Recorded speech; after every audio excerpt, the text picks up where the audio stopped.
Hey, it's Jack Shabrowski. Let's talk about new product failures and new product successes. A couple of quick quotes from the CEO at Samsung. Samsung's future hinges on new businesses, new products, and new technologies. Comment by Merle Crawford, who was one of the thought leaders in the marketing area of new product development. A successful new product does more good for the organization than anything else that can happen. My response, of course, to that is, what about a new product failure? Maybe the new product failure won't um, end up ruining the company, but new product failures can be both costly in terms of time, money, and effort, but also in terms of potential damage to the brand.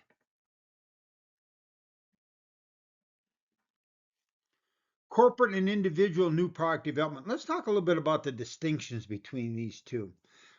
This is what you ordinarily see online and on AI, and unfortunately, it's not right. So we have corporate new product development. And of course, the argument about corporate new product development is most companies that are seriously in the new product development business use standardized phased gate frameworks like a stage gate model where the ideas are vetted at every milestone along the way by an executive steering committee. It involves dedicated teams for ideation, for business analysis, for for product engineering, marketing, and compliance. And of course, for some of these companies, they almost never end up actually producing any products because the process is so tightly controlled. In other organizations, the process is a little bit less stringent in terms of looking for reasons to continue the new product um, along the way rather than looking for reasons to discontinue the new product idea. And then, of course, and so corporate. The argument is that corporate new product development is very structured, very data driven, et cetera, et cetera, and that somehow individual new product development isn't. The argument is that individual new product development is highly fluid and informal. The creator generally handles all the roles: ideation, engineering, marketing, and sales. There is no formal meetings or gatekeepers, allowing for immediate pivot decisions based on instant customer feedback or personal intuition.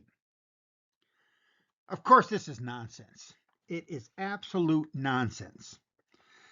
Successful individual new product developers um, do not act on instant customer feedback and do not rely on intuition. They are data driven, and their decisions are based on actual data, not things like instant customer feedback.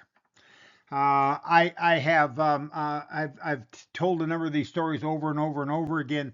Um, you cannot rely on focus groups or what we refer to as anecdotal evidence from individual customers to make decisions.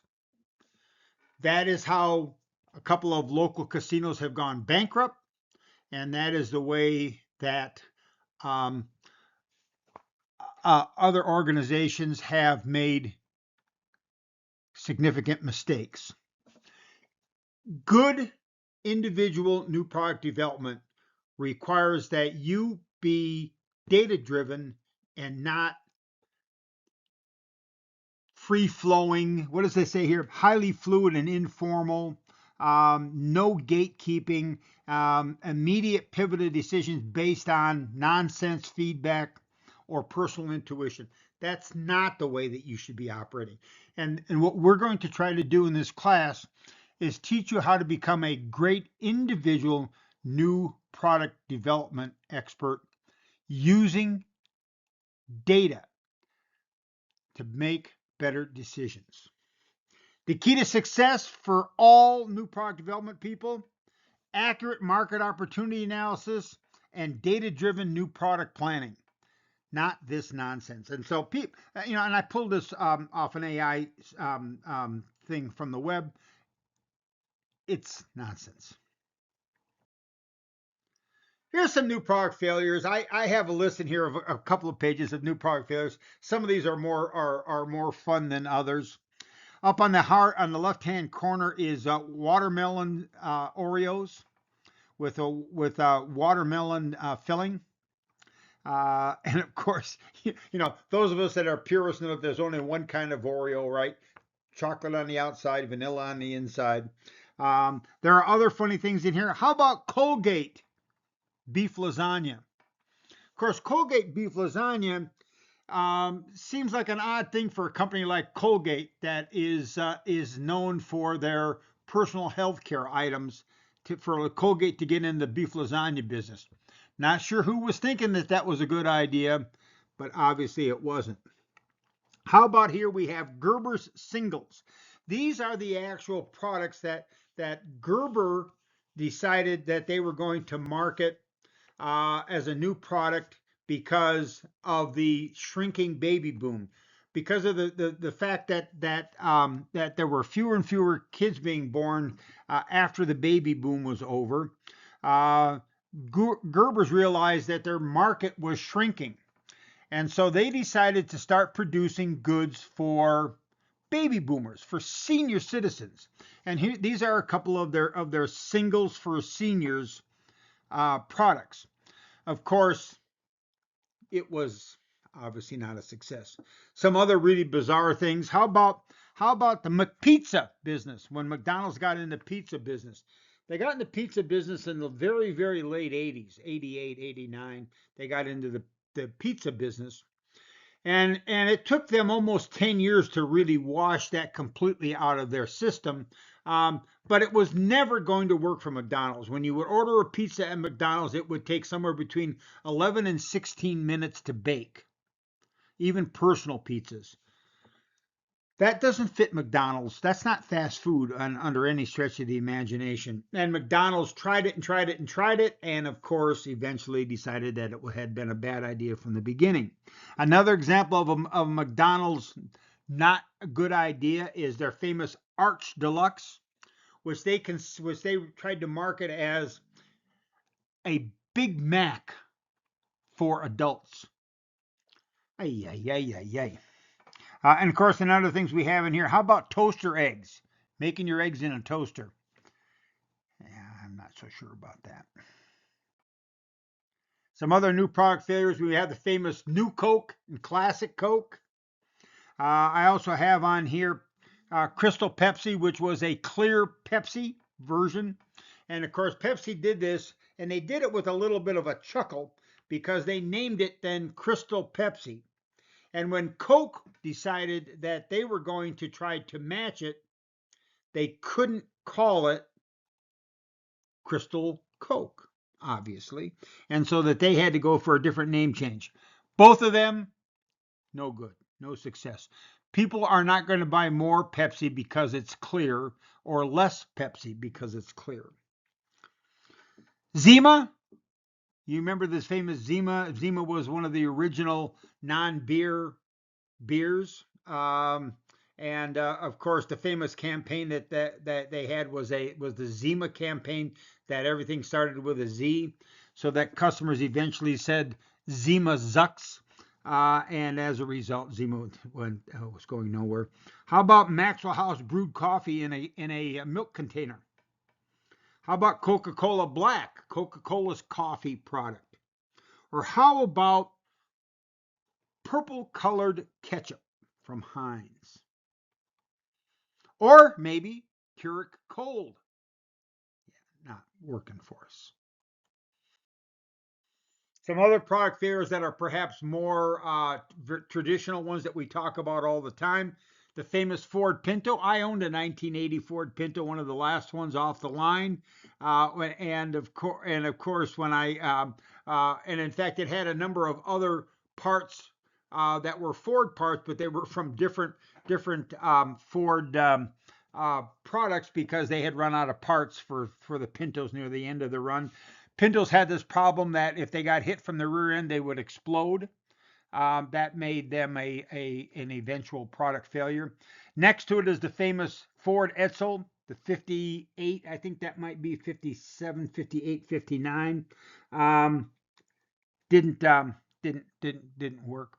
And the bottom right hand corner, we have the famous DeLoreans, John DeLorean's car. He was the first car company that was not a major car company to try to produce their own cars.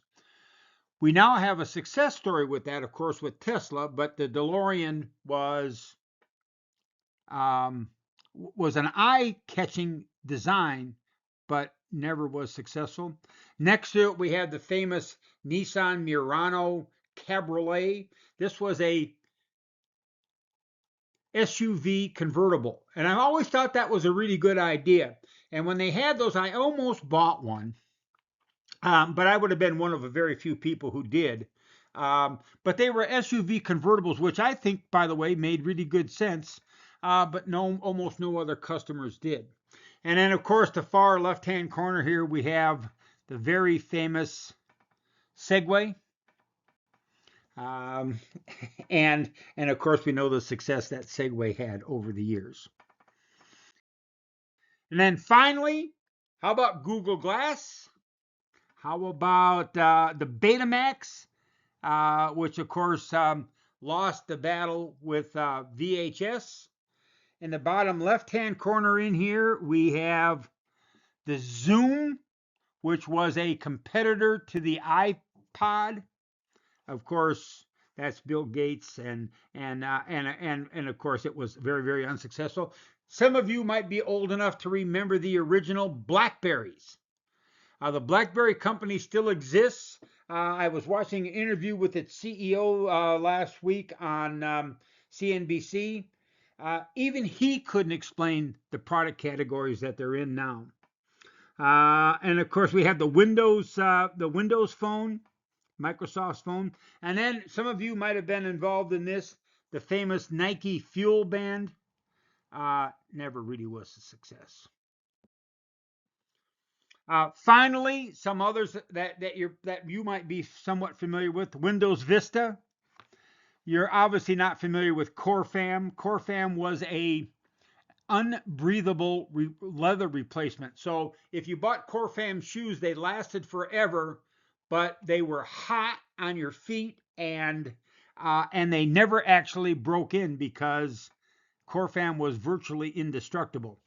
We have sports leagues like the USFL and hundreds of other sports leagues that never made it.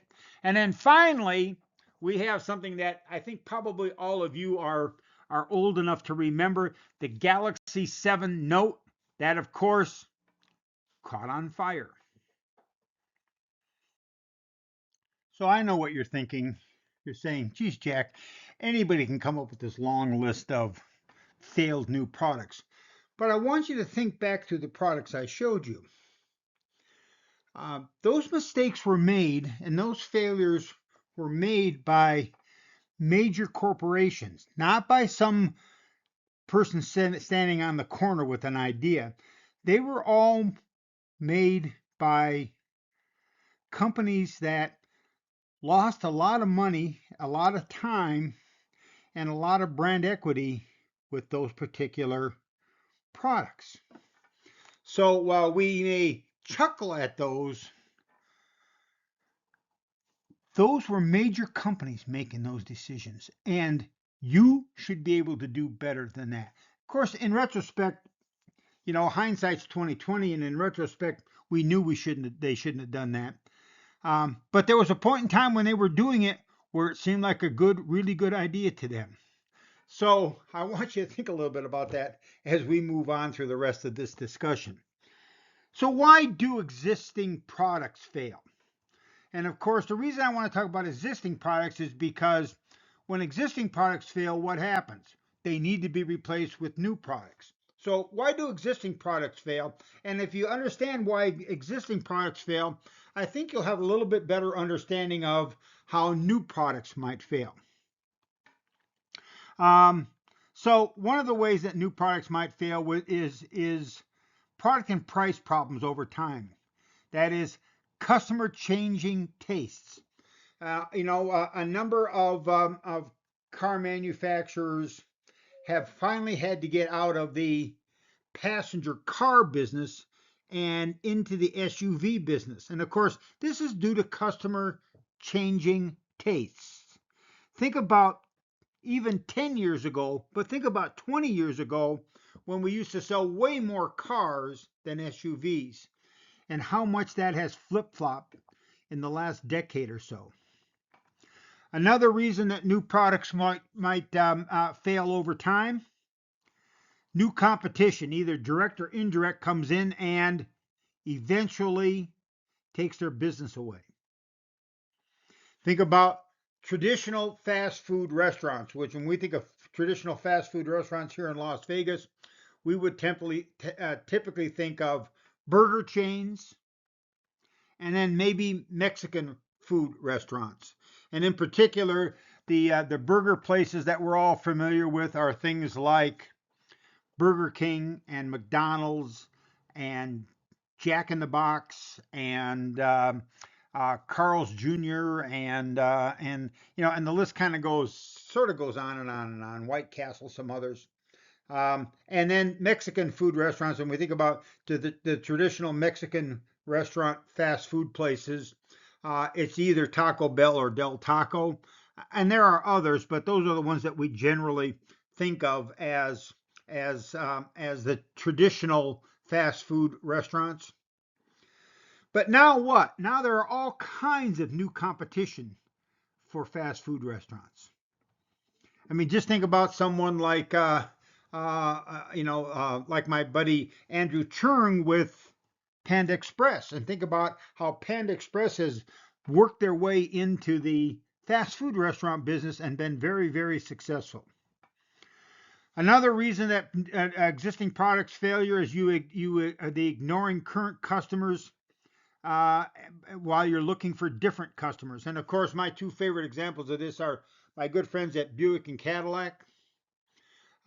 Buick and Cadillac have always had affluent, more senior um, uh, owners and customers.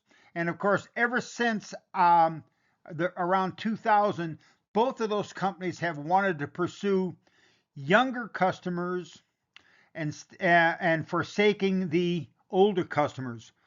By the way, older customers are more likely to be able to afford a new car and buy a new luxury or near luxury vehicle. When you forget about your current customers and go after other ones, you know what you sometimes end up with? Nothing. That's what you sometimes end up with. Nothing from nothing leaves nothing. You got to have something if you're going to be with me. Product problems. When there are problems with the product over time, you lose market share and those products eventually then fail.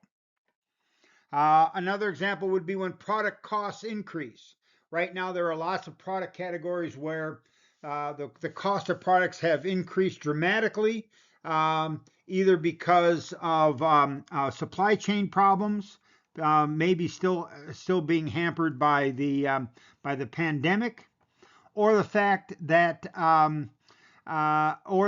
maybe there's just a product shortage about things like beef. Think if you're in a food business that is a beef focus, like a steakhouse or something like that.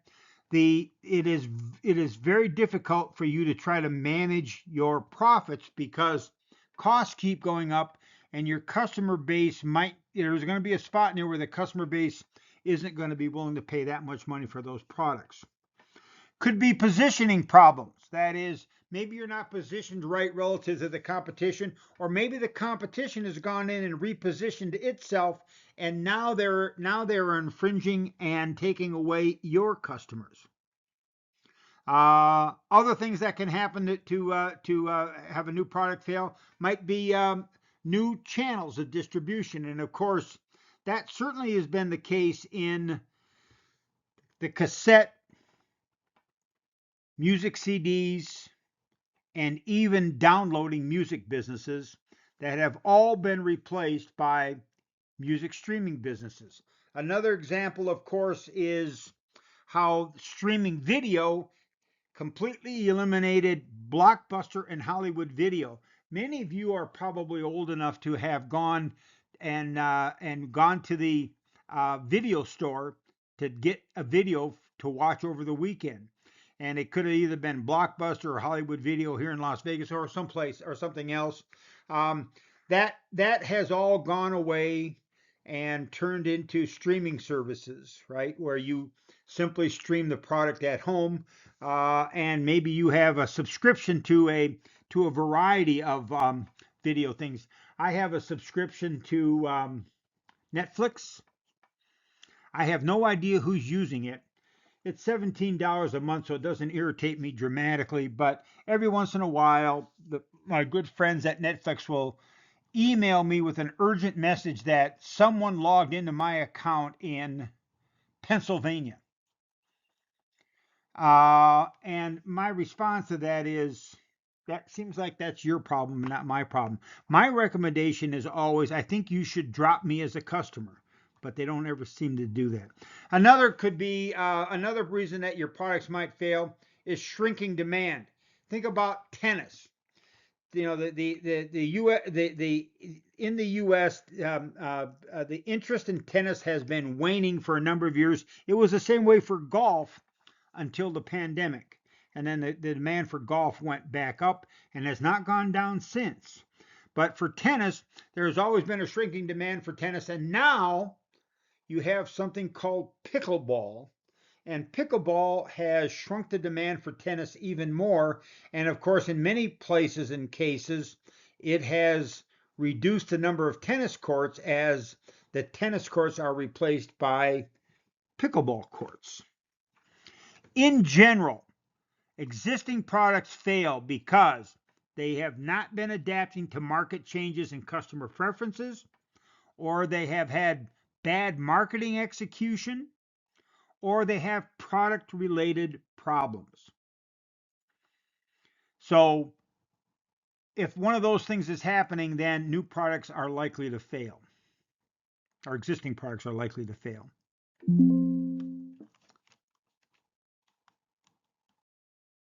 Of course, existing product failures leads to what? The need for new products. And of course, we talked about this previously. New products can mean anything from brand new to the world products to something as minor as repositioning a current product. And of course, the risk levels go from high to low. And when we talk about these different kinds of new product types. So, why do new products fail? Well, you saw some new products just a couple of minutes ago, and you saw them, they were all failures. So, why do new products fail? Number one reason, no competitive advantage. A competitive advantage is a reason to buy. And so if you come out with a new product and it's in an existing market, then you have to have a reason for customers to switch from the brand that they are currently using to your brand. And to do that, you have to have some sort of a competitive advantage or reason to buy your specific product. Second reason new products fail often is because the company the company's strengths don't match the new product concept. For instance, let's go back and look at the McPizza situation at McDonald's. McDonald's is and has been and still is the absolute gold standard for fast food restaurants. Very efficient, very effective. But those strengths were diluted when they started to try to make personal pan pizzas that took too long to cook and couldn't be done fast enough. And it was simply a matter of them identifying and producing a product that didn't match McDonald's efficiency and effectiveness strengths. Another reason why new products fails, changing preferences or tastes. And this can happen while you're developing a new product. It was a good idea when you started, but by the time you got your product to market, preferences have already changed. So it could be a timing issue, not only in terms of changing preferences, but it could be a timing issue in terms of time of the year. Could be a timing issue in terms of some other macro environmental issue. One of the most likely reasons for a new product failure is insufficient market size. Everybody thinks that everyone else is going to want their product. And the truth is, that's not going to be the case. There are a number of new golf companies out there, and one of them is a company called Lab Golf, and they make golf putters. And their lowest priced putter is $400, and it's a stripped down version.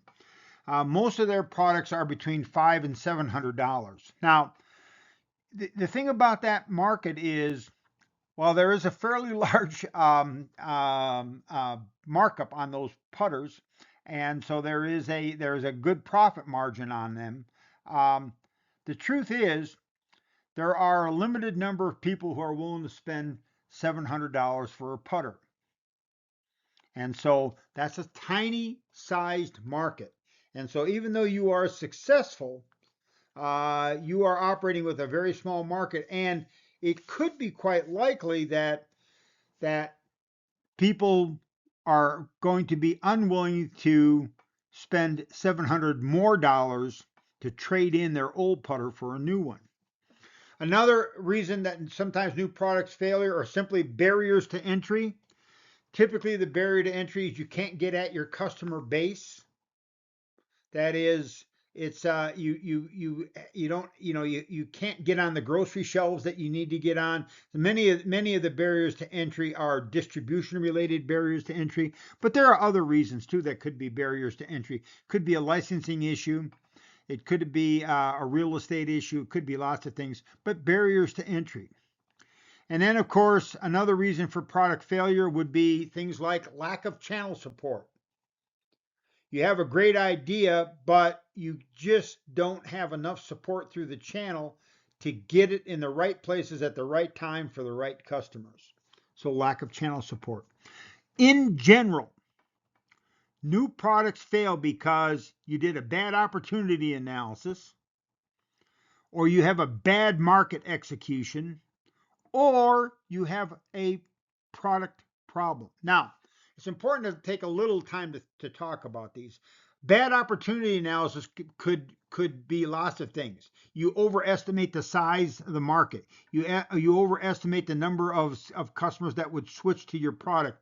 You don't understand the industry. You don't understand how the product fits into your particular organization.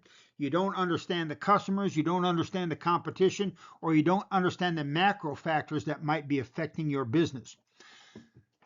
Bad opportunity analysis. So if you do a good opportunity analysis, you should be able to screen bad ideas out early on.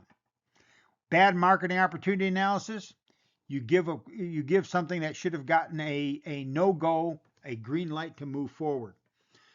That is different from the second biggest problem, which is bad market execution. That is a bad marketing plan, a good idea with a bad marketing plan.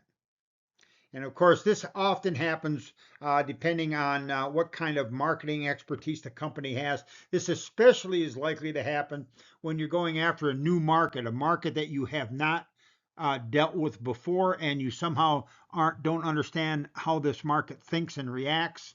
And so you don't execute the marketing strategy in a way that gives you the best opportunity to be successful. And of course, there's always this issue of potential product problems. The electric cars from Ford and the electric cars from Chevrolet are two examples of products that might have been successful, except both of them had major problems. In one case with Chevrolet, they kept having problems with the battery packs catching on fire. And then, of course, with the Fords, the problem was um, that they kept breaking down, and it was costing Ford a huge amount of money to continue to fix those. Remember then the two reasons: bad opportunity analysis and bad market execution, which goes back to our original story, right? The opportunity analysis is designed to tell you whether or not it's a good idea.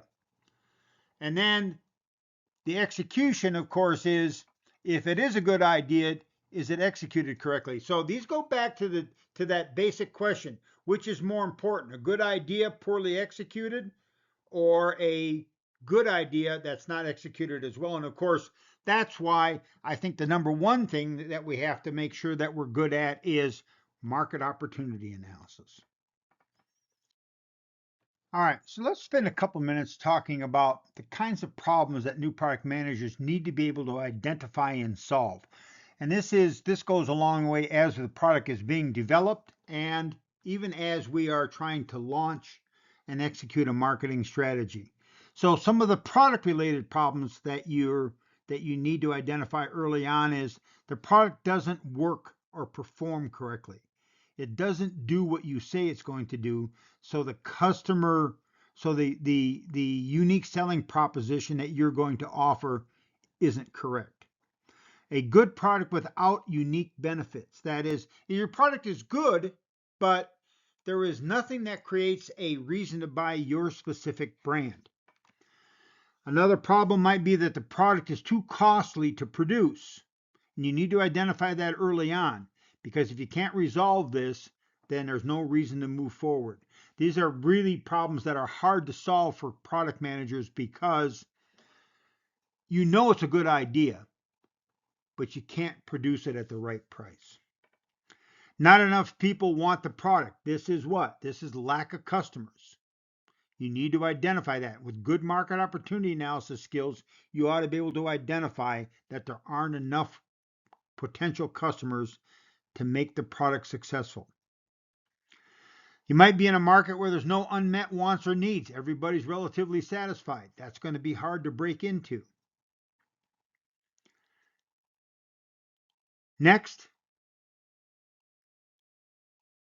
there is no competitive advantage.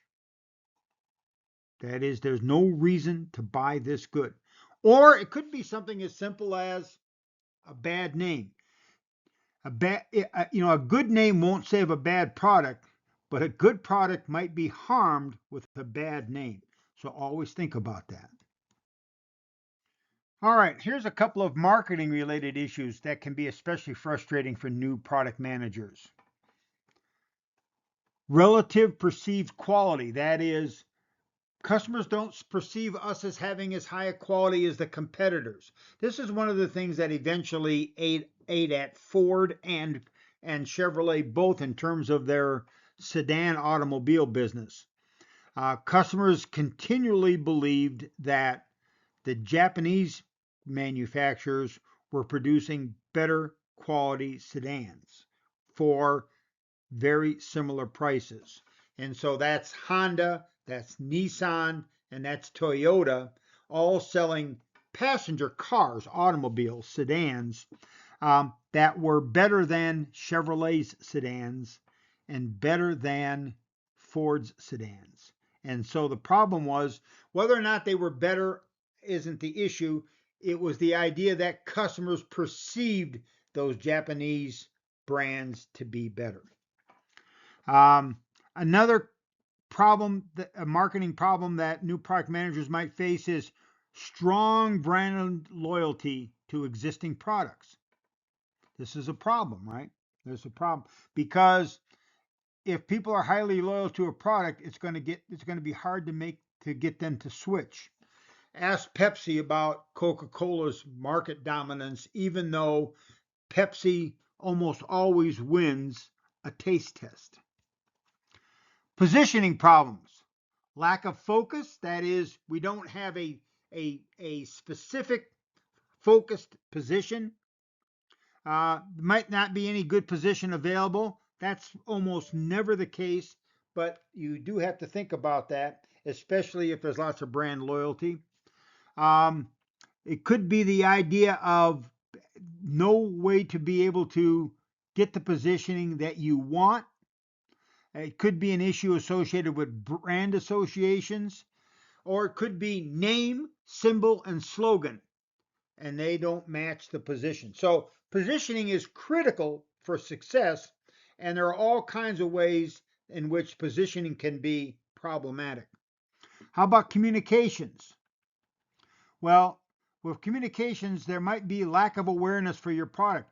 There are lots of great products out there that were not successful because the companies could never get awareness and interest in the minds of the consumers. It's not easy to communicate unique benefits or position the product. That could be a problem. That is, it's difficult to communicate your reason to buy and your competitive advantage. And it could be simply a matter of it's difficult to offer trials. When you go to Costco or someplace like that, especially on the weekends, they have lots of free samples to try. Um, but it's hard to try some free samples. I have a good friend of mine that was interested in buying a Lucid um, automobile, but the problem is that there is no Lucid dealers here in Las Vegas, and so the only place he could go to drive one was Santa Monica in California. Well, that's a problem, right? Other products are very hard to try, and so you're forced into having to make a purchase decision without really getting a chance to experience the product.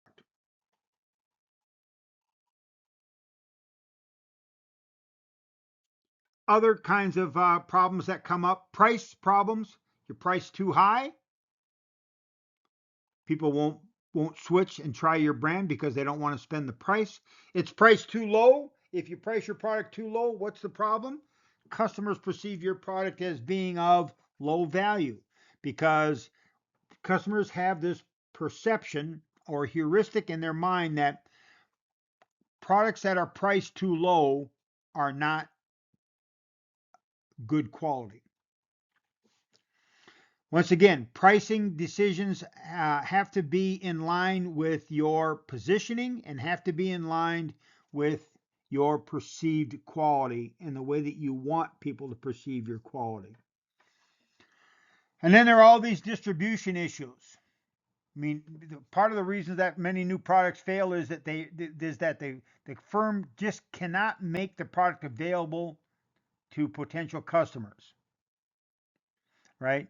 And you can't go through traditional channels because you don't have the money to spend on sales reps and retailers, right? The newest approach is what? Direct marketing. You might go through someone like Amazon, but Amazon takes a cut of your revenues. And so there are more ways today than ever to reach audiences. All right. And some of those are, of course, are direct mail, catalogs, telemarketing, direct response advertising, infomercials, home shopping networks, but also places like Amazon and other what we call online merchants.